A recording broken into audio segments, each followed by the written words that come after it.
What is up? What is up? What's going on with everybody? This is Chris Hubbard of the Cleveland Browns, and I'm here today with my partner, Aaron, Big Struggle Green. What's going on, y'all? Man, we here today, man, to welcome you to our new show, Brotherhood The Unveiling.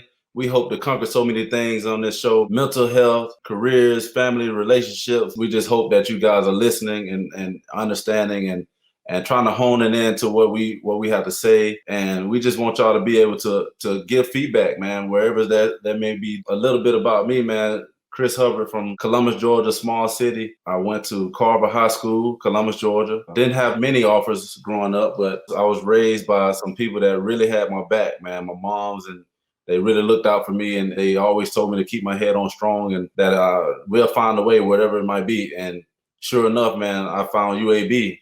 Where UAB, I met my brother Aaron Green, man, and ever since then, man, we've been joint to the hip. UAB has taught me a lot of structure, a lot of brotherhood, a lot of friendships, basically. You know, leading on from UAB, I was honored to go into play professional football. I was drafted free agent with the Pittsburgh Steelers. Lord knows I didn't know what I was doing, but man, I made it far, and I played there for 5 years, 2 practice squads, and then finally being able to make the team my 3rd year.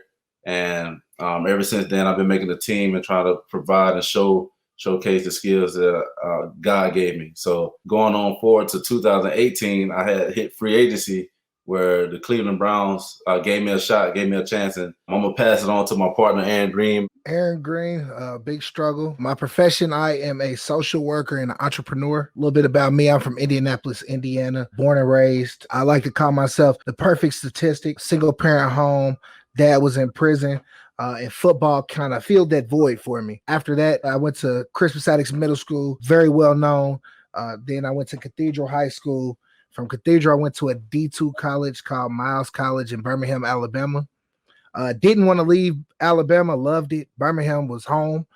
So I transferred and walked on to UAB, battled for a spot, played there for 3 years. Met my brother Hub. We played next to each other for a full season. And that's why he say joined at the hip, literally. Everything we did was together, especially on the field. I had an opportunity with the Colts, but I was injured, so it didn't work out. And then I fell into social work. Been in social work for the last 5 years, and it really filled that void for me after football. And I'm in it. I'm in it for the long haul. But we can go ahead and get right into it. I'm blessed to be here. It's going up. This is gonna be one of those ones. So, Chris, man, what are you up to now? Like, what are you most excited about in your life, bro? Man, what I'm excited about now, man, you know, I have a son, man, and every day I'm motivated to continue to do better and continue to be the best person that I can be in life. You know, still going through football. I had an injury this past season. Definitely tackling that injury, man, and trying to get back on that field this upcoming season for this 2021 season. Right now, this podcast is going to shed light to a lot of people. So that's what's important right now. What about you, my brother? Man, bro, I'm excited about life, man. I just had a little one. My second girl, I got a baby girl, Peyton, and I just had Aaron. You know, I'm getting married next year. So, you know, it's just about, man, life is just progressing, and being genuinely happy, man, is something I haven't been in a while. And so I'm blossoming kind of, you know what I mean? And so this podcast is definitely something that we can be vulnerable and be able to really share experiences that some people may not want to be vulnerable and talk about. So, I mean, I'm excited, man. This is going to be dope. Man, you said something big word right there, vulnerable, man, because a lot of people are so nervous and scared to like come out and to deal with their true emotional feelings, man. Like as Black man ourselves, you know, man, we deal with so much. We're going to dive deep into that, man. But what about this podcast are you excited about? Man, honestly, I'm just excited for people to see like what we do anyway. You know what I mean? It's like we have deep conversations. We talk about mental health. We joke, we clown, we listen to music. We each other's crutch, you know what I mean? And so I'm glad that we can share show people that it's a healthy relationship between two Black males, and it's okay for both of them to be vulnerable, bro. This is a great space for us to do it. So shout out to you for creating this, bro. Check this out though, man. You know how we always check in on each other every week out of the day, man. Like for sure. Like we both in the cars all the time doing something. We got something going on. Yeah. There's always something positive, man, that's going on. You got the struggle made me going strong, man, and I'm pretty sure a lot of people out here, man, will get to know why you call it struggle made me and what Absolutely. And why it's your brand, man, how you protect your brand, man. And that's what's important, man, to be able to have that along the way and to bring it to the people so they can see what you're doing, man. And I'm just excited, man, because we just bringing people closer and closer, man, and loving on them and just seeing the side of the big strong man. Yeah, we could be strong, man, but we could be emotional too. I have my days, man, where I'm just like, man, I don't feel like getting up and doing what I got to do, but at the same time, it's like, man, you got to go get it, man. Nobody's going to do this for you, man, at all. So it's just one of those things. It's just a trigger that just keep going and going. You know what I'm saying? As far as like the everyday life, the everyday movement, the go get it mindset, attitude, man. And it's one of those sayings, man. You got to move with strategy, not with emotion, man. It's just deep like that, man. That's it. That's without a plan, there's no course of action, bro. Like you got to have a plan, man, to be able to move silently and swiftly like you want to, bro. Like so for real. Speaking on our friendship, bro, it's like we adults, we met each other when we were at the end of our college careers. You know what I mean? It just clicked. Yeah. Let me ask you, man, what did male friendships look like for you, like back in Columbus, man? Like what did that feel like? How's it different from kind of the friendships that you have now? You know what I mean? I think, man, growing up, man, it was cool because, you know, coming from high school, like coming out of school, you were like, man, let me go see what my homeboy up to. It's like, man, we finna go do physical stuff, play football, play basketball, and we're not talking about those things that's going on, like everyday life situation, because we're kids. We didn't know any better. The only thing we talked about was get outside, go play football or basketball, baseball, whatever the activity may be at that point. Do it. Ride bikes, ride down the street, get back up, do it again. You come home and get a scratch on your knee, man, get back out there and do it again, man. It was never like, oh, you need to come in the house and sit down. No, my grandma, they never told me, like, you will always have to get some water from the outside hose. I'm gonna say, man, don't be coming in and out of that house like that, man. Like, because you really bringing in the hot air, man. Because when it's summertime in the South, it's hot as on the what. So, you know, just for us, man, we really played the toll of having each other back when something went on. But at the same time, we didn't know the mental aspects of today's life right now on how that may transpire on the trauma that you dealt with back then. So it's really deep, man. Like now, like I do feel some of those traumas, but now I've learned how to deal with them in a certain position, because having my son has made me triggered to be a better person and be able to love on him when he falls down and do those multiple things, man, like that. Like I was never taught, you know. So we were taught differently, bro. So it's amazing how that happened. But what about you, man? You touched on it, bro. It was different in a sense, because now that I look at like my friends back then, I realized what brought us together was trauma, bro, because the people that I hung with, bro, we was all statistics. Daddy's was gone, you know what I mean? And it was like divine how we all came together and we started our little crew, our little gang.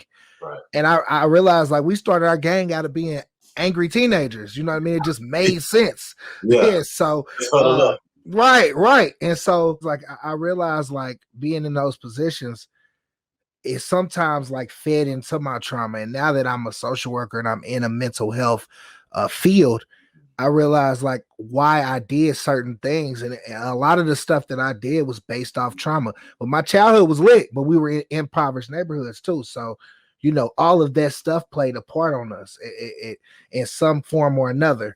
And so, you know, it was just about just being who we were, man, and growing. Each other back, man. Like that's what it's about, man. That's what it's about. Exactly. What is something you feel pressured by society to have because you are a Black male? That's a good question, man. I think my father was murdered when I was 16 after doing 10 years in prison. So he went to prison when I was 5. He got out when I was 16 and was murdered when I was 17. And so the pressure I felt after that, you know, from the communities we come from, it's get back game. You know, it's time for me to get the revenge. And so for years I dealt with like what would happen if I ever saw my father's killer? You know what I mean? Like what was I supposed to do? Am I supposed to go ahead and go with my move? And you know, luckily I've grown. I've done some healing work. I've grown out of it, but feeling pressured as a Black man is just like society will make it seem like being Black is a curse. It plays a part on you daily. And so for me, I had to do that healing work for me to be a father, for me to be a leader in the community, for me to do the things that I'm supposed to do so that I can grow. Yeah. You know what I mean? So what are some things? I'm sure, man, your pressure's got to be crazy. What are some things you feel, in your life that pressure you?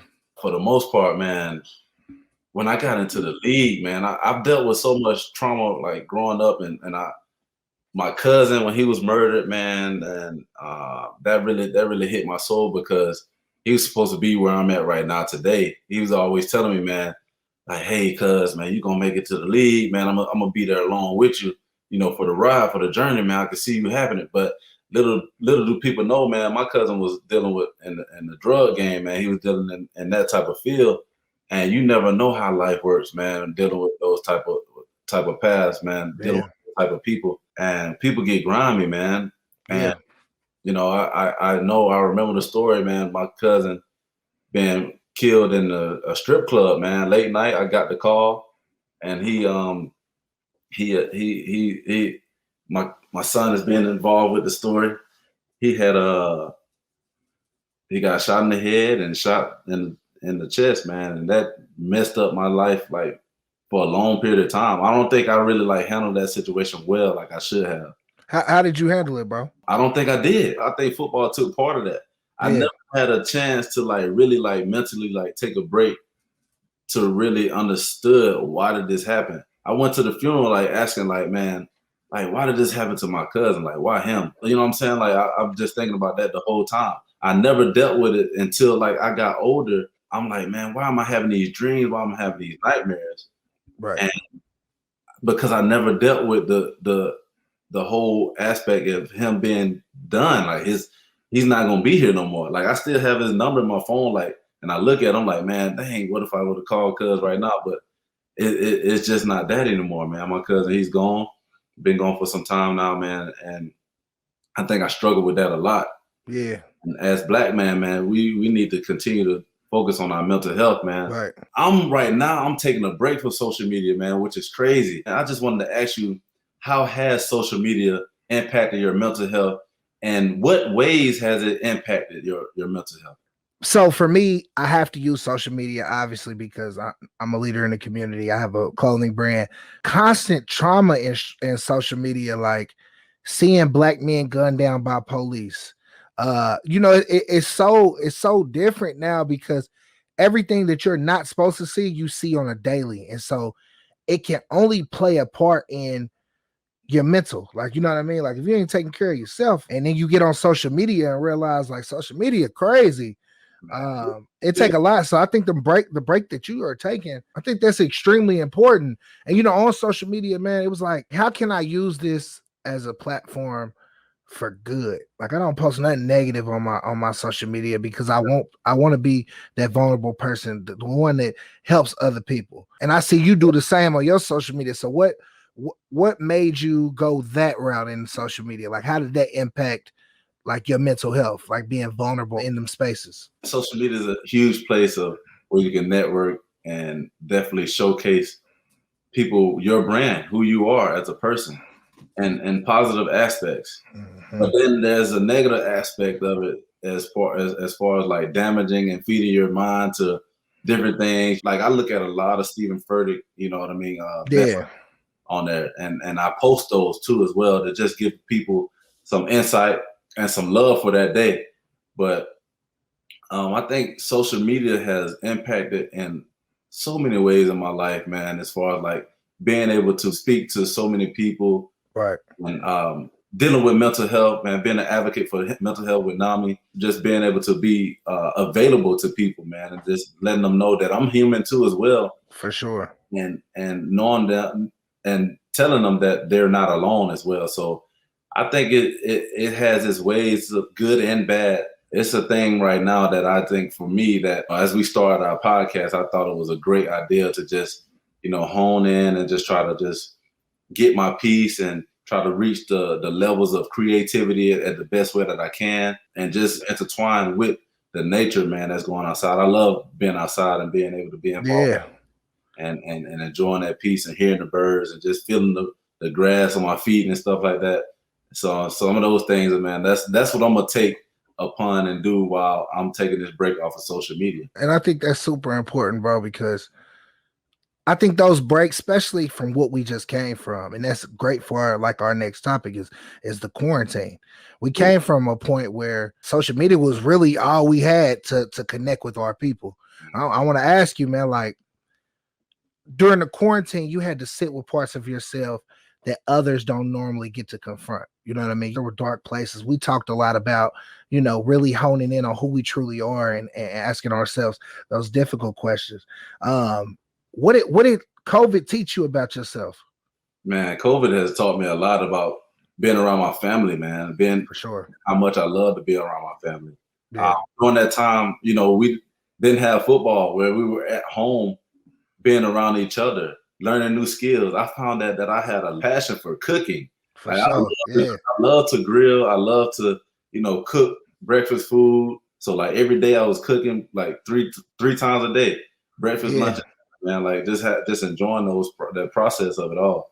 So for me, man, I've learned that enjoy your family, find something that that you're truly passionate about.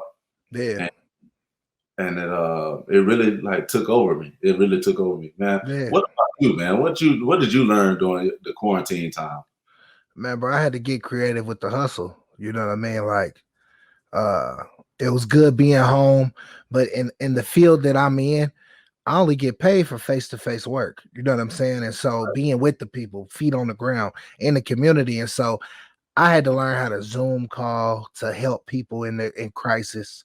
I had to help myself in the crisis. Quarantine was like pure mental health, like literally, like Literally. like I didn't get sick. I got mentally sick. You know what I mean? Like, True, okay, bro. I gotta deal with this. Like and it allowed me to sit down and feel my feelings, because as Black men, we suppress our feelings a lot. You know what I mean? Like, oh, we supposed to be macho and strong, and sometimes we put those feelings elsewhere. And so I had to allow those feelings to come back out. You know what I mean? It was times where I sat in the room and cried. Like after you cried, like how did you feel?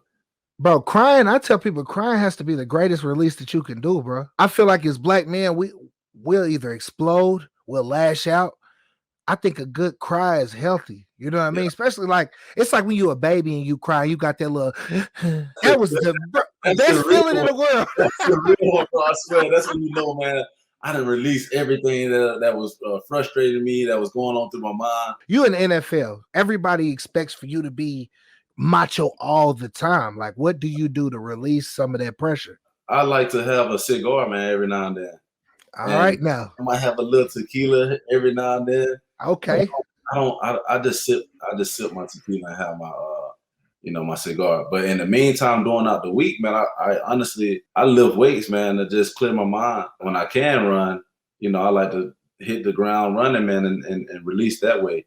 But if I'm not even doing that, shoot, I like to get in the car and just ride at night and listen to a couple of songs that I have on my playlist, and just out and just circle around a couple blocks, man, and just just enjoy the life that we've been given, man, and because it's so short and so timely, man. So you gotta embrace and enjoy the time that you are here on earth, man. What are some things that you do to release, man? Man, I put the phone down. I chill with the babies, man. My kids, man. It's an amazing feeling to just watch them grow and listen to their growth. And I find peace in just being a father. My daddy wasn't there, and so it was like it's different. Like, I just love being in the space with them, even if I'm just observing. They may not even think I'm paying attention, but I'm looking at them and just like, wow, man. Like, this is what life is about. Like, you know what I'm saying? Man, and it's just amazing, bro. And it's good that we have those releases, because a lot of people don't. You know what I mean? A lot of people need them. I got a good question. What you got, man? Hey, I know you got something. Yeah, in 3 words, describe how society typically views Black men. How are those ideas detrimental to Black men and their mental health? Ooh. 3 words, brother. Say angry, misunderstood. Okay. My next one, terrified. Yeah. Like I sit back and think about George Floyd, man. God rest his soul. The man was kneeled on for some odd times, man, and for what reason, we will never know. Right. We'll never know how that cop was made feeling that day. You know, like, and that right there just jumps into where, like, me being a father, man, being able to teach my son right here, Creed, man, how to be able to be a black man as far as when he's growing up, how should he carry himself, the whereabouts, how to deal with cops, Right. how to deal with people who look at him differently. You know what I mean? Like looking at him maybe an outcast because of his skin color. Yeah. You know what I mean? Like not even knowing who he may be as a young black male, how smart he may be, how passionate he may be, all those things, man. He's a loving child. Yeah. Those things right there go through my head, man, because that was somebody's brother, somebody's son, somebody's, Yeah. you know what I mean, like uncle. You know what I mean? You think about Right. those things like that, and those are challenging and tough moments that make you realize, man, things are still the same, man. We have to do a better job of educating our young society, man, on what it is that we need to do to bring each other together to reach a higher level of education and knowing our rights. That's real. If I had to give three, I have to say abused. I'm gonna put this is 2 words, but not equal. Mm. And confused. And I think those are words that really define what's going on right now and what has always went on. Right. I think we're trying to find ways to fit in a place that where society tell us that we don't fit in. That's the hard part. And then we raise kids and try to explain to them that, you know, once you're a certain age, you're not a kid anymore. Unfortunately, you're labeled as a threat after you become, especially a black male, after you're not a teenager, you're a man, because we've watched society tell us that you could be walking home with some Skittles as a kid and be killed. You could be playing with a BB gun in a park and be killed. You know what I'm saying? And so I think that all plays in our mental health, bro. And I think this is what's so powerful about this podcast, bro. We're gonna dive deep. We're gonna dive real deep about what it is to be in a brotherhood, and being black men, talking to other black men and bringing out the most important stuff, bro. So, hey, man, it's lit, man. That's what's important, man. I'm so excited, man, for showing, man, of what we're bringing to the forefront, man. And this is just the beginning, man. This is the beginning of many more to come, man. And we just hope that everybody that's out there listening, man, that you just, you know, that you hear us as people,